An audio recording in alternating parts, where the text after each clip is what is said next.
Nigel Farage has been in the political game long enough to expect the unexpected, but even he was caught off guard during his latest appearance on ITV's This Morning. What should have been a routine interview about Reform UK's surging poll numbers quickly turned into a spectacle that left Farage momentarily stunned and viewers questioning whether this was an innocent bit of fun or a carefully staged stunt designed to make him look foolish. The Reform UK leader, riding high in recent polls and positioning himself as the real alternative to Labour and the Conservatives, had been invited to discuss his party's growing influence and plans for the future. Everything seemed to be going as expected, until it wasn't. Without warning, and right in the middle of his conversation with hosts Ben Shepherd and Kat Deely, a massive Chinese dragon suddenly appeared, weaving its way across the studio floor. The bright red and gold figure danced and twisted toward Farage, its enormous head bobbing up and down. The ITV hosts seemed amused, smiling and clapping along. Farage, however, looked visibly perplexed, even momentarily frozen. I was on This Morning, and it's Chinese New Year, and look what they did to me.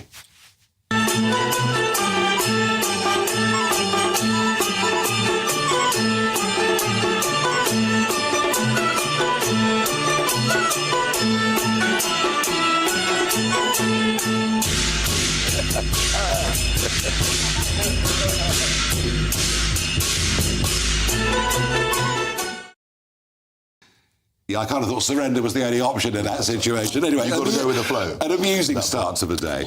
Later that evening, Farage addressed the bizarre encounter on his GB News show. While he laughed about it, his words carried a note of underlying suspicion. Look what they did to me. I thought surrendering was the only option to that situation. It was an amusing start to the day. Social media exploded with reactions. Was this an innocent and well-timed celebration of Chinese New Year, or was it a subtle dig at Farage, who has been one of the UK's most vocal critics of China's influence over British institutions? His supporters were quick to accuse ITV of deliberately setting him up, while others dismissed it as nothing more than a harmless festive gesture. Farage, however, wasn't given much time to dwell on it, as the interview quickly pivoted to his recent trip to the United States, where he attended Donald Trump's historic inauguration. Farage has long been one of Trump's most outspoken international allies, and he wasted no time in defending his friend's return to the White House. "I will never forget the victory rally," he said. "There's Trump, and the village people come on stage, and he's dancing with them. You can like Trump, you can loathe him, but he's won fair and square." His unapologetic stance was nothing new, but what was unexpected was the revelation of his recent fallout with billionaire Elon Musk, a development that few had anticipated, but that could have major implications for the political landscape in Britain. For weeks, there had been speculation that Musk was considering a major financial contribution to Reform UK. The tech mogul, who has been increasingly vocal about his opposition to globalist elites and government overreach, was said to be sympathetic to Farage's anti-establishment rhetoric, but suddenly Musk pulled back, and now we know why. The reason? A disagreement over Tommy Robinson, the controversial former leader of the English Defence League, EDL, who is currently serving a 19-month prison sentence for contempt of court. Musk, a self-proclaimed free speech advocate, had encouraged Farage to publicly support Robinson, arguing that his imprisonment was politically motivated, but Farage refused. "He and I fell out on something," he admitted. "He encouraged me to do something that I didn't agree with," and just like that, Musk was gone. A potential billionaire backer had walked away, leaving Reform UK without the financial boost that many had been hoping for. The incident served as a stark reminder that in politics, even the most seemingly promising alliances can fall apart in an instant. While Farage was dealing with his own political battles, in Westminster, Keir Starmer was busy making one of the most controversial decisions of his leadership, a decision that has sparked widespread concerns over Britain's national security. Reports emerged that Starmer was on the verge of appointing Angus Lapsley as Britain's next NATO ambassador, a move that has baffled and alarmed defence insiders.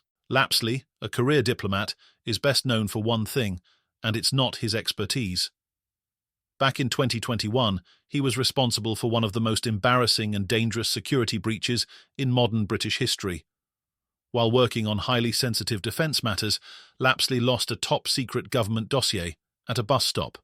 Not just any file, this was a 50-page classified document containing the locations of British special forces in Afghanistan, the Royal Navy's strategic movements near Russian-occupied Crimea, intelligence on Russia's potential reaction to British military operations. The sheer recklessness of this blunder cannot be overstated. These were military secrets, meant for UK eyes only, left unattended in public, where anyone, a journalist, a foreign agent, or even a random passerby, could have picked them up. And yet, despite this astonishing failure, Lapsley was never fired. He was never prosecuted. Instead, he was quietly reassigned. And now, Under Starmer's leadership, he is about to be rewarded with one of the most crucial diplomatic positions in Britain's defence policy. One senior defence source put it bluntly: "It is deeply worrying that the Foreign Office and Ministry of Defence don't take security seriously." Another insider, who worked with Lapsley in the past, didn't hold back either. It cannot be overstated how significant this security breach was and the impact it had at the time. But instead of admitting their mistake, the government is pushing ahead with the appointment, brushing aside legitimate concerns in what is fast becoming a scandal of epic proportions. And if that wasn't embarrassing enough for Starmer, another high-profile Labour figure is currently humiliating himself on the world stage, none other than Peter Mandelson. The former Labour spin doctor is desperately manoeuvring to become Britain's next ambassador to the United States, a position that would make him the official bridge between Starmer's government and Donald Trump's administration. The problem? Donald Trump knows exactly who Mandelson is, a lifelong establishment figure who has spent decades cozying up to globalist elites. So now Mandelson is trying to rewrite history. In a grovelling appearance on Fox News, Mandelson showered Trump with praise, attempting to convince American conservatives that he's a friend, not a foe. It was a spectacle of desperation, one that even former Chancellor Kwasi Kwarteng couldn't ignore. "It was embarrassing, toe-curling," Kwarteng said in a brutal assessment, and then, in one of the most vicious takedowns of the year, he added, "It looked as if something had been stuffed in his backside." Mandelson's shamelessness knows no bounds. A man who once sneered at Trump is now practically begging for a job in his administration.